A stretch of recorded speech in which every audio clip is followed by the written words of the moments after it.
তো হ্যালো সবাইকে, এতদিন পর আমি আবার নতুন একটা ব্লগ নিয়ে তোমাদের সাথে হাজির হলাম। জানি অনেকেই আমার ব্লগ মিস করেছো, অনেকে আমাকে বলে তুই রোজ রোজ রোজ ব্লগ করবি, আমাদের খুব ভালো লাগে দেখতে। তাদেরকে অনেক অনেক অনেক ধন্যবাদ। আর বিশেষ করে বাচ্চাগুলোকে, মানে বাচ্চাগুলো আমাকে এত ভালোবাসে, সবাই বলে পূজা দিদি পূজা দিদি। তোমার ভিডিওগুলো আমি রোজ দেখি, আমার খুব ভাল লাগে।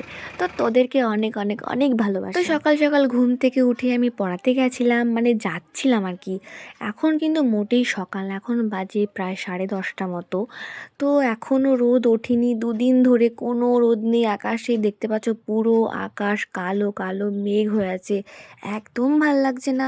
তাও কি করা যাবে, ঠান্ডার মধ্যে যেতে তো হবেই। তো আমি টুকটুক টুকটুক করে চলে গেলাম পড়াতে। তারপর পড়িয়ে আমি যাব একটা বিশেষ জায়গায়।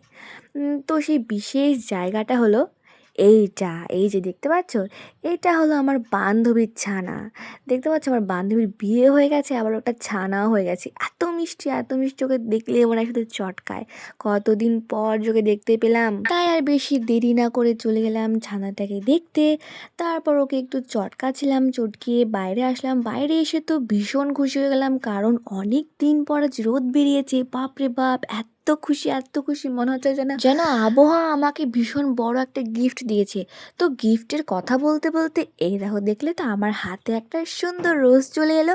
তো আমি সেদিনকে আমার মনে হয় ভিডিওটা আপলোড করার পর আমি না গোলাপ পেয়ে যাচ্ছি কি জানি কেন, কীভাবে যে চলে আসছে কি জানি। যাই হোক, আমার এবার থেকে যেটা যেটা দরকার আমি না সোশ্যাল মিডিয়াতে পোস্ট করে দেবো, বলবো যে আমার এটা নেই ওটা নেই সেটা নেই, হয়তো আমার কাছে সেগুলো চলে আসবে। না না না, যাই হোক, এটা আমাকে একটা ছোট্ট বাচ্চা মেয়ে দিয়েছিল, ভালোবেসেই দিয়েছে আর কি। তো তোকে খুব খুব খুব থ্যাংক ইউ এটা আমাকে দেওয়ার জন্য। তারপর এটাকে নিয়ে একটু আমি ছবি তুলছিলাম। তারপরে আমার বোন চলে এলো, বোন আমাকে তু এটা কর দিদি ভাই, ওটা কর, এটা জলের মধ্যে দিয়ে রাখ, হ্যান দিয়ে রাখ, তাই করছে। তো ওকে দেখতে পেয়ে একটুখানি আমি ওর গাল দুটো টিপে দিলাম, কারণ গাল দুটো টেপার মতো এত নরম, মনে হয় যেন ওকেও চটকায়। মানে বাচ্চাগুলো সত্যি খুব কিউট হয়, আর ওদেরকে চটকাতে বেশ লাগে। আর আমার বোনের সাথে যদি আমার ঝামেলা না হয় না, তাহলে ওকে মেরে তো ভীষণ শান্তি, কারণ ও কিচ্ছু বলে না, চুপচাপ মার খেয়েই যায়। প্রকৃতির সাথে আমাদের ভীষণ মিল। আজ যেমন এই ফুলটা এত সুন্দর হয়ে আছে, কালকে গিয়ে ঠিক শুকিয়ে যাবে। তেমন আমরাও বয়স বাড়তে বাড়তে একদিন ঠিক আমরাও বৃদ্ধ হয়ে যাব। তার মধ্যেই ভগবান কিছু কিছু মানুষকে খুব সুন্দর করে পাঠায়, যাদের দেখতে সত্যি ভাল লাগে। মানে মনে হয় যেন তাকিয়েই থাকি, এমন সুন্দর করে পাঠায়। কিছু কিছু মানুষ আছে যারা সত্যি অহংকার করে না তাদের রূপ নিয়ে, তারা অহংকার করে তাদের কাজ দিয়ে। আর কিছু কিছু মানুষ আছে যারা তাদের রূপ নিয়ে প্রচুর অহংকার করে। সময়ের সাথে সাথে আমাদের সবার রূপই ঠিক এই রকমভাবেই নষ্ট হয়ে যাবে। থেকে যাবে কোনটা? আমাদের কাজ, যেটা আমরা হাজার চেষ্টা করলেও নষ্ট করতে পারবো না, কেউ নষ্ট করে দিতেও পারবে না। তাই রূপ নিয়ে না, অহংকার করো কাজ দিয়ে গাইজ, কাজ দিয়ে। তারপর সন্ধ্যাবেলায় আমি চলে যাই আমার সেই পুগলুকে দেখতে। তো গিয়ে সন্ধ্যাবেলায় চা মুড়ি তো বানতা है, তাই না? অনেক কিছুই হবে আস্তে আস্তে, তোমরা দেখতে পাবে, তো কেবল শুরুয়াত হ্যাঁ। ওর দিদিকে ভাইয়া জ্বালাচ্ছে বলে দিদি ভাই একবারে বিছানার ওপরে থালা নিয়ে চলে গেছে, যেন ভাই ডিস্টার্ব না করতে পারে।